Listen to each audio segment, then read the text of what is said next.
அமேசானில் இந்த ஆர்டர் பண்ணிவிட்டு ரொம்ப ஈகராக வெயிட் பண்ணிகிட்டு இருந்தோம். எங்களுக்கு சர்ப்ரைசிங்காக 1 டேக்கு முன்னாடியே டெலிவரி பண்ணிட்டாங்க. அவர் கடையிலே ஃபிக்ஸ் பண்ணி எடுத்துகிட்டு வந்துட்டார். பாப்பாவுக்கு தான் வந்துட்டு ட்ரை சைக்கிள் பேரண்டல் கண்ட்ரோலோடு தான் வாங்கியிருந்தோம். நிறைய வெரைட்டிஸ் இருக்குது. முன்னால் வந்துட்டு சீட் பெல்ட் போட்ட மாதிரிலாம் இருந்துச்சு. எங்களுக்கு இதை விட இது கொஞ்சம் சேஃப்டியாக இருக்கும்னு நினச்சி வாங்கியிருந்தோம். குவாலிட்டிவே சூப்பராக இருக்குது. இந்த சைக்கிளோட ப்ரோஸ் அண்ட் கான்ஸ் எல்லாம் நெக்ஸ்ட் வீடியோவில் டீட்டெயில்டாக ஷேர் பண்ணுறேன் இங்கே வாங்கினேன் அப்படின்னு சொல்லிட்டு.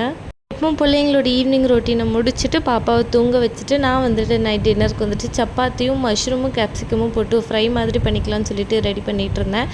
அவர் கொஞ்சம் நேரமே வந்துட்டார். அதனால் கொஞ்சம் ரிலாக்ஸாக பேசிக்கிட்டே சமைச்சிட்டு இருந்தோம்.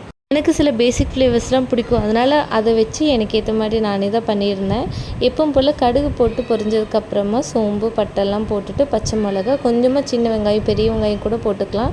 அதெல்லாம் போட்டு பொரிஞ்சதுக்கப்புறமா கொஞ்சம் இஞ்சி பூண்டு பேஸ்ட்டு தக்காளி எல்லாம் போட்டு நல்லா வதங்கணும். அப்படியே சைட்லேயே வந்துட்டு சப்பாத்திக்கு ரெடி பண்ணியிருந்தேன். எனக்கு என்ன தான் பண்ணாலும் இந்த சப்பாத்தியோட ஷேப்பு மட்டும் வரவே மாட்டேங்குது. அதை எப்படியாவது பழக்கணும்னு சொல்லிட்டு ட்ரை பண்ணிகிட்டு இருக்கேன். 2 பேரும் ரொம்ப நேரம் கழிச்சு அப்படியே பேசிகிட்டு இருந்தோமா, காசிப்ஸ் எல்லாம் பேசிகிட்டு இருந்தோம்.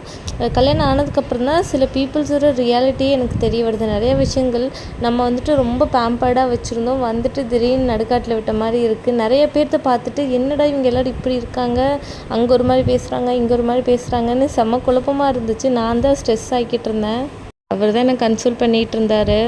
மஷ்ரூமும் கேப்சிகமும் போட்டுட்டு மஞ்சத்தூள் தனியாத்தூள் அதுக்கப்புறம் கறி மசால் பவுடர் 3ஐயும் போட்டுட்டு நல்லா வேக வச்சு எல்லாம் மிக்ஸ் பண்ணிவிட்டு கொஞ்சமாக தண்ணி ஊற்றி வேக வச்சுட்டு 5 மினிட்ஸ் 10 மினிட்ஸில் நல்லா வெந்துடும்.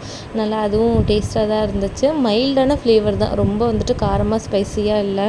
மதியத்துக்கு பச்சை பயிறு குழம்பு கூட பீட்ரூட் வச்சுருந்தா கொஞ்சம் மீதம் ஆயிடுச்சு. அதனால் வந்துட்டு அது எல்லாம் வச்சு ஒன்றா தான் சாப்பிட்டோம்.